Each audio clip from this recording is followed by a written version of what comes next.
Hello and welcome to a fan podcast all about Cypress Hill. No, it's not. It's not that. It should be. It should be that. And maybe it will one day be that. I have my stupid hat on. I've got my stupid shirt as promised. We are playing Super Nintendo. We're talking about Super Nintendo. In the first installment of this side crisis, we played one of my all-time favorites on the Super Nintendo in ActRaiser. We had a great time. We thought that we did a great job of selling the fine people, how great of a game ActRaiser is. And if I could just get a little commentary from a super important person, what did we think about ActRaiser? I want my wife back! That's what I want! Okay, I can give you your life back, Corey. Of course, not in reality. Unfortunately, that's not how that works. But what I can do is continue to play really good games that came out in the 90s in your honor. What do you have to say about that? I had a blast with Corey. Me too. And that's why you're here. That's why this soundboard exists. So, I think maybe we should consult the table, see what's available to us, and pick a doozy.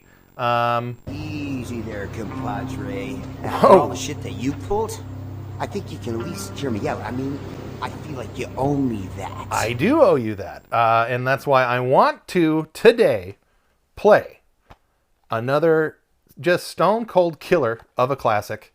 And that is right here, Legend of the Mystical Ninja by capital K Konami. That's capital K Konami. And I say that because boy, have they slipped over the years to the point where it's like a cliche. Like, you know it, I know it. Konami in this era, where the tippy top, they were right there with Nintendo themselves in terms of how good of a developer they were. And now they are not that. They are assuredly not that. So, Mystical Ninja, aka Goemon. In Japan, there are many of these games on the Super Nintendo or the Super Famicom. There's 4 in this series, and then there's a side puzzle game which rules, where the ninja Ibismaru, you have to like move these little panels, and he walks a directed path, and you've got to get him from A to B by moving these little panels. It's kind of like Pipe Dream, but with an adorable masked ninja character. So Goemon is in this game. I think they call him like Dr. Yang, and then no, he's Kid Ying, and then Ibismaru is Dr. Yang. Get it? Yin Yang. And it's just, look, in 1991/1992, marketers did not know how to sell Japanese stuff to American audiences, and that's just the way it was. To me, it's like completely silly and taken for granted completely. Like, there's just no real borders anymore with any of this stuff. Like, if you look at how popular anime is for the people that like that kind of thing, which, not the biggest fan myself, but there's plenty of Japanese media that I do love. Goemon games, certainly a part of that. But yeah, and the other thing that kind of boggles my mind is that this game is so good. It's such a fun game. It's got great co-op. And like I said, there's 3 other sequels to this game that came out in Japan, and they just never came out here. And I'm guessing I attribute that because maybe the cost of translation. Maybe there was things in there that culturally, especially at the time in the 90s, wouldn't have translated very well. We wouldn't have understood it as much. I don't know. There could be a lot of things. But I don't think sales is a thing, because just anecdotally, like, I know so many people who had Super Nintendos growing up that either owned this game or rented this game all the time. It's one of the best, especially in that early era of the Super Nintendo. We're gonna be playing that bad boy once again on the ASCII pad, which, as I've stated, is my favorite controller of all time. So let's do this. Let's go to the bird's eye camera. Let's plug in our good friend Legend of the Mystical Ninja, and let's hit power on there. Slam it. There we go. All right, and I will appear right here in the bottom right-hand side corner of your television screen. And let's do a little volume. Let's do a little volume, because the music in this game is pretty good. Okay, there we go. So as you can see, right in the menu, there's 2 players. You can play this entire game co-op, and it rules. Let's take a look at something first before we start the game, and that is the continue feature of the game.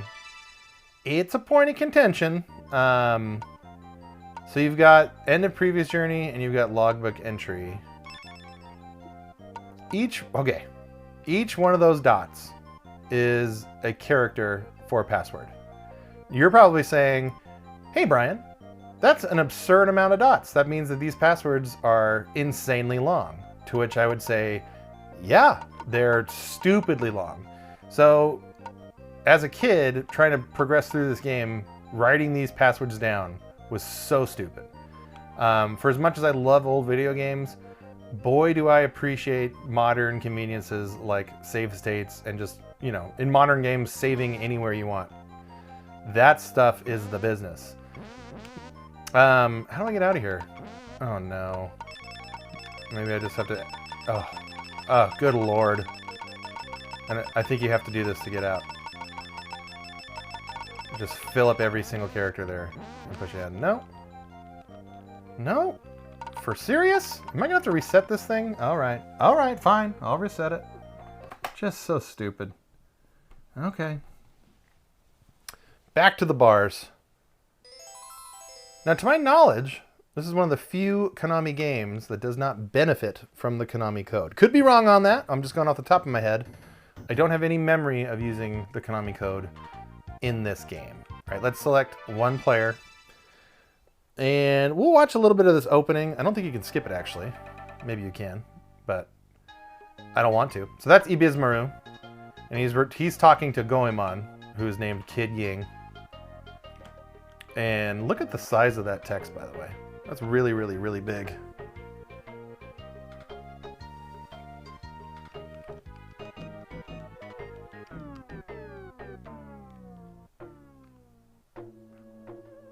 So yeah, they're you can skip it. Okay, I just did. So kind of similarly to ActRaiser, you have like an overworld part of the game, and then you have like an action sequence that's more of a traditional 2D platformer. So in this mode, I mean, look at that guy. Look, just running around naked, holding a giant tuna, because why not? Why not? And in 1992, that was just not a thing that you saw all the time. So what you can do in this part of the game as you explore the town is just beat up a lot of bad dudes and burglarize them for their money. The kitty cat I just got expands the power of my pipe. And if I get another kitty cat, I'm going to go to a spiked yo-yo, which just rules. And it rules hard. There he is. Let's get him. So, yes. Okay, don't hit the babes. Collect the babes. Babes give you 50 bucks. That is not how it works in real life. Babes do not give you 50 bucks. Unless you work for a babe and like maybe you do like some tiling in her bathroom, then maybe you'll get a minimum. At a minimum, you'll get 50 bucks. Okay. I'm going to move ahead a little bit. So this babe here is telling us about a strange cloud, and then, spoiler, she's not a conventional babe at all. She's a ghost. So now it's kind of been overrun with ghosty stuff. I'll explore the town a little bit more before we go into that first action stage, because you can. So this is like a mini game thing that you can do. Oh, maybe you can't do anything until you've... And that is what it is. I have to beat the action stage, and then I can do some more town exploration. I'll go back down in here and see if I can go in to like buy stuff. Because I should have probably done that before, and I didn't. A horrible ghost has appeared in Horo Temple. I'm afraid. Be careful, Kid Ying. Now, okay, so some more Mystical Ninja games did eventually come out in America for the N64, Mystical Ninja 64, which is like pretty clearly inspired by Mario 64 and Zelda, quite frankly. I love that game, but I love Goemon. To be honest, it's kind of hard to play. The frame rate is so bad, and the camera sucks, but it's got a lot of great ideas. Perhaps when I do N64 Side Crisis, we'll touch on that. But the other game on N64, Goemon's Great Adventure, is fantastic. It's such a good game, and honestly one of the best N64 games that you can get. Okay, so yeah, it looks like I can't do much stuff until I clear the action stage. So let's just go do that. Let's just do it.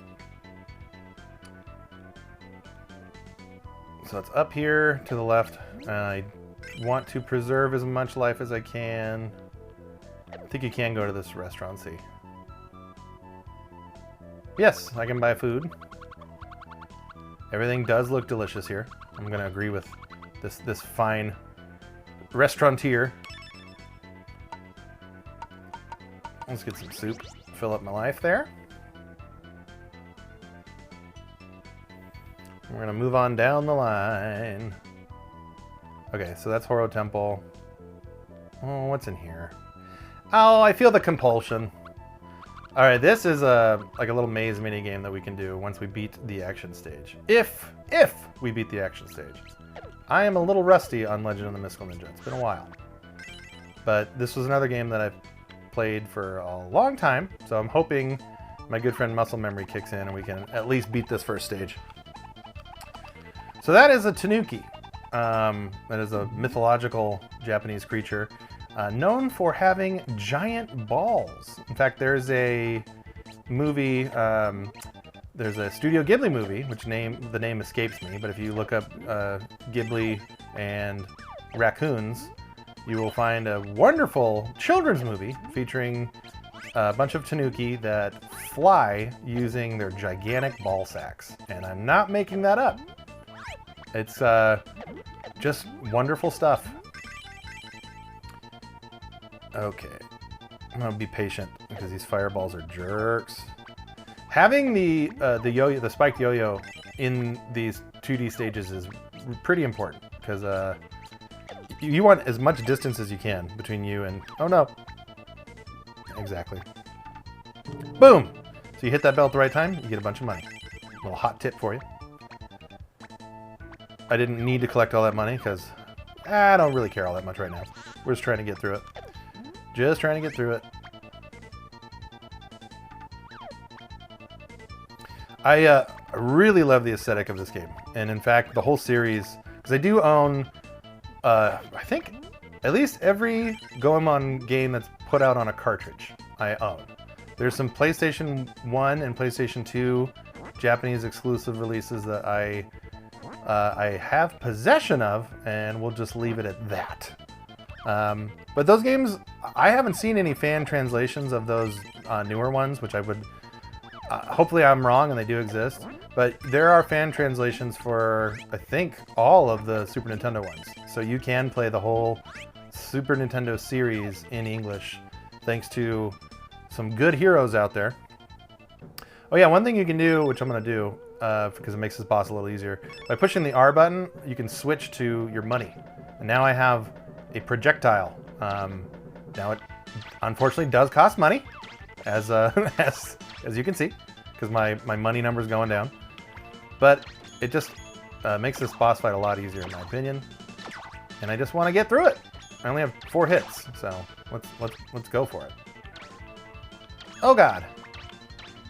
But I also don't want to waste all of my money, because I do... after this, I'm going to need to pay for some travel to get to the next stage. And we got him!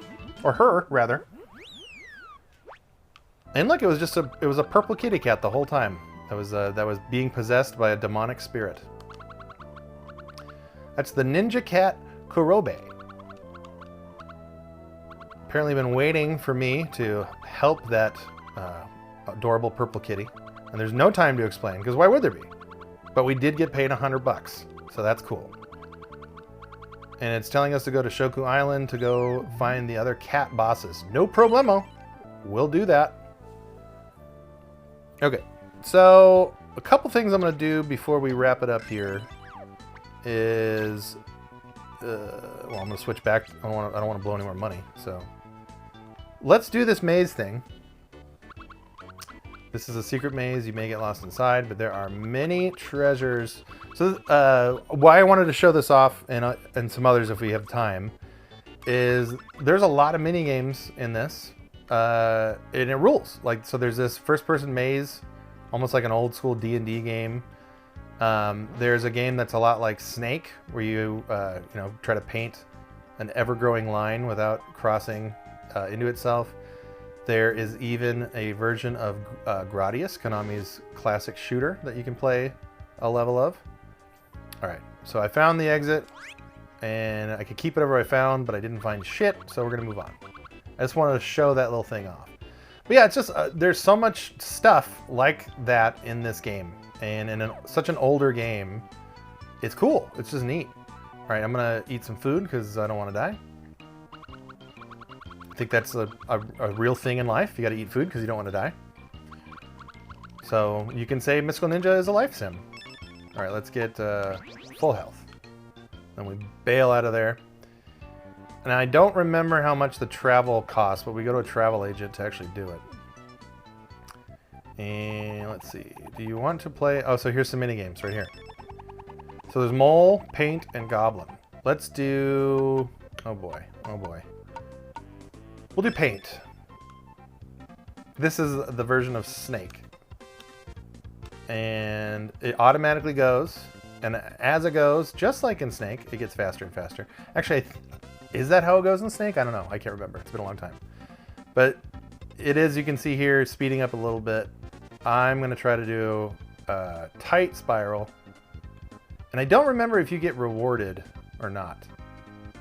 Like if you get prize money for doing it a certain length. It's okay. It's already terrifying. It gets so fast. Oh, you do get money. Okay, cool. All right. Let's do. Yeah. Let's keep going. I don't want to waste any more money because, like I said, I don't remember what it costs to actually travel. Okay, we need to head. I believe we go this way, and then we can pop in that store real quick just so you can see some stuff. You can actually buy like armor, so the little sandal there. It gives you an extra hit, and you can stack them, so you can have like 3 or 4 of those. Pizza is an item that you can use in a level, gives you your health back, and then bombs are bombs that you can use, so that's kind of cool. And again, that stuff affects the 2D stuff. What's in here? Is this a travel guy? Nope, this is some dude talking about ghosts disappearing. Am I still a mischief maker? What do you tell me, bro? I just tagged in your bathroom. I just straight up tagged EYC in your bathroom. All right. What is this question mark thing here? Fortune teller. No, let's not do that. We'll come back just to make sure, because I GD and I need to travel. That's a big deal. And we're still looking for that travel agent. How about a game? Throw 3 dice and guess high and low. 10 is okay. Less than 10 is. I will gamble. I absolutely will gamble. Okay, let's do this. There we go. High or low? High or low? Let's do high. Let's only bet 10. And what do we got? And we lose. All right. That is the history of my actual reality in gambling as well. Lose 10 bucks and then immediately stop gambling for the rest of the day. Okay, so here's the travel agent. Let's see how much money we actually need to go to the next level. Remember travel agencies? Those were cool. I don't know. I used one once when I went to Europe. I used a student travel agency when I was in college because, believe it or not, I got the best deal there versus just buying the stuff online. Okay, so we can't afford it. So these different travel packages, they're like different cutscenes. So if you travel with A, you really rough it. If you go 10, middle of the road, B, middle of the road, and then pack C is like you're on like a luxury, like a yacht liner. So let's do 50 because it's funny. I do think that you get other perks too. Like if you use like the middle one, you gain health. If you do the third one, you get something extra too. I can't remember. But these little cutscenes here all change. Yeah, we definitely don't want to get it. Oh, god damn it, Ibizmaru. Why would you do that? And look at the smile on his face. Such a son of a bitch. That's what you get. Okay. So this is the next level. There's some more Mode 7 for you. Statue of Cat.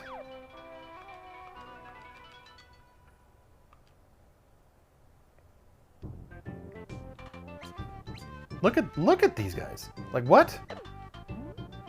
They're just fucking excellent. Everything about this game is excellent. I love the music, I love the graphics, I love the weirdness of it. Everything about it. It's a goddamned perfect video game.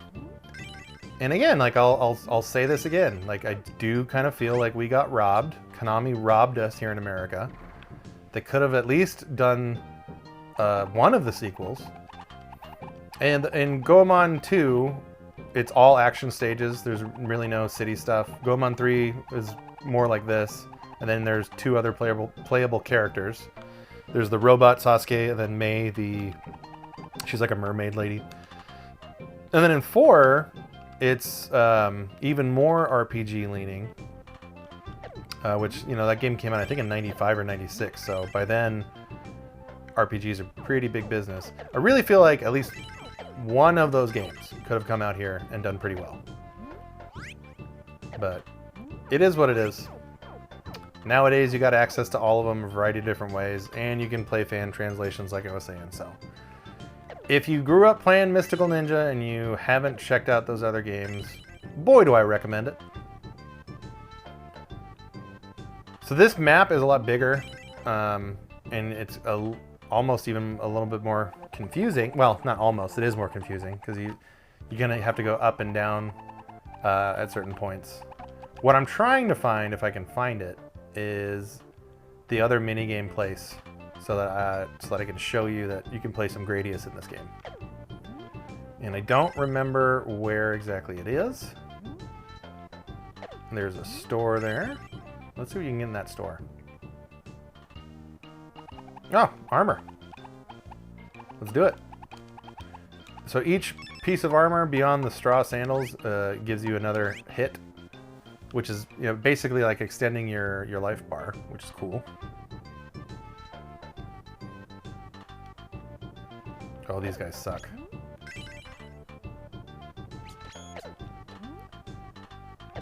Alright. Oh god, avoid! Ah, see. We lost a pair of sandals because of that dude's thrown money. Now we lost our chest armor. Dadgummit.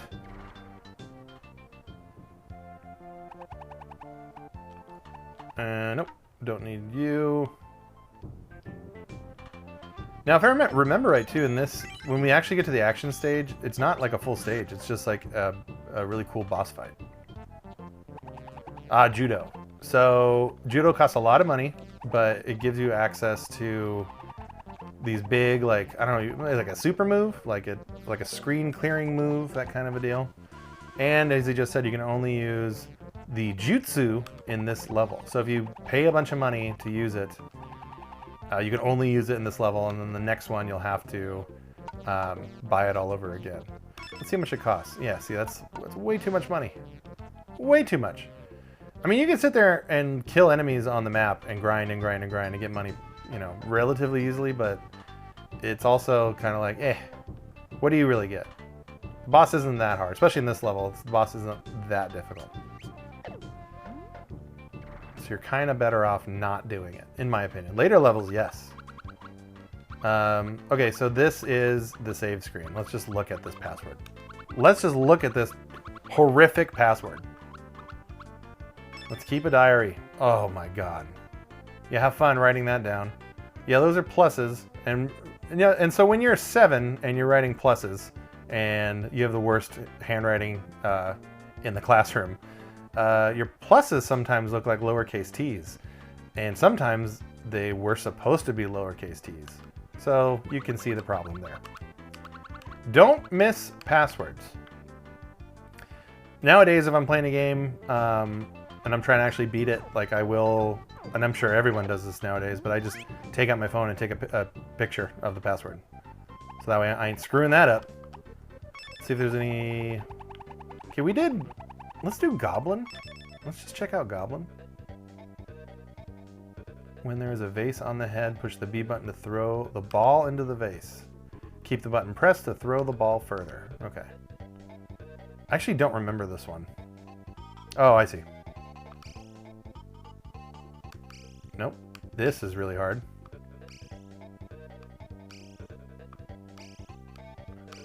Whew! Yep. We're gonna go ahead and zero this one out. This is ridiculous. That cursor's moving automatically, if you couldn't tell. Nope. Yo! Alright. Beats a 0. And we got a little hula dance. Okay. So that was a waste of money. And a little bit of time. That's fine. Let's keep going. Let's keep on keeping going. There's another store. Let's bypass it. We're looking for either the boss stage or the area to play Gradius. That's our goal right now as we explore. Don't need the maze. Already showed you a maze. Let's keep on keeping on.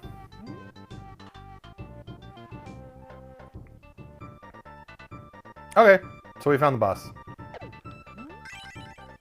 So here we are, interrupting a cultural ritual by bashing locals with a giant opium pipe, I'm guessing is what it is. I'm not here to judge, I'm just here to enjoy. Alright, these guys go in, and then we're going in. There's our good friend, the Tanuki, sitting on a giant pair of balls.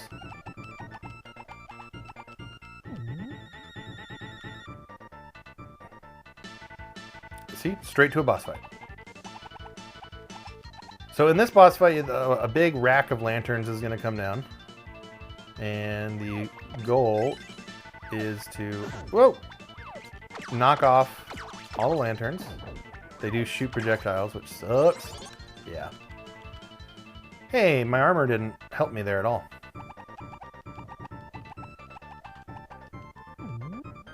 This boss is kind of a dick.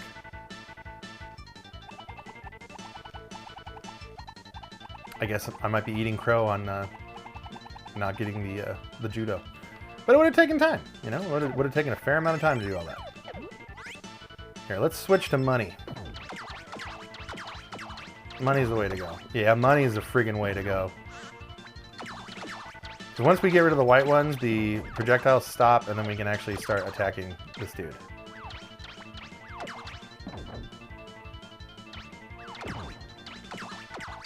Okay, one more. Get him, get him, get him. Get it. Now these guys are going to start moving.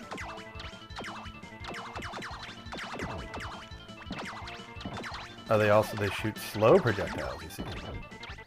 So once they're all gone, then we can hit the boss's dumb head. Alright.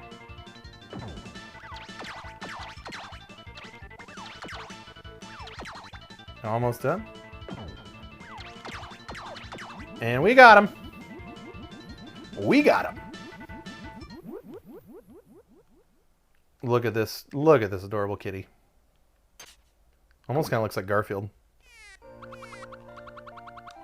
Oh, you're so welcome, Koban cat. They always say that they're waiting. They're like waiting on Goemon. It's like, well, why don't you get yourself out of the pickle instead of waiting on me, idiot?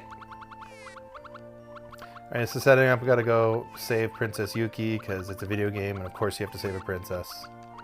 All that good stuff. Skip. I wish I could skip faster, but I can't. Oh, I guess I can. I can hold the B button down. Oh, that's the ticket. Oh, yeah.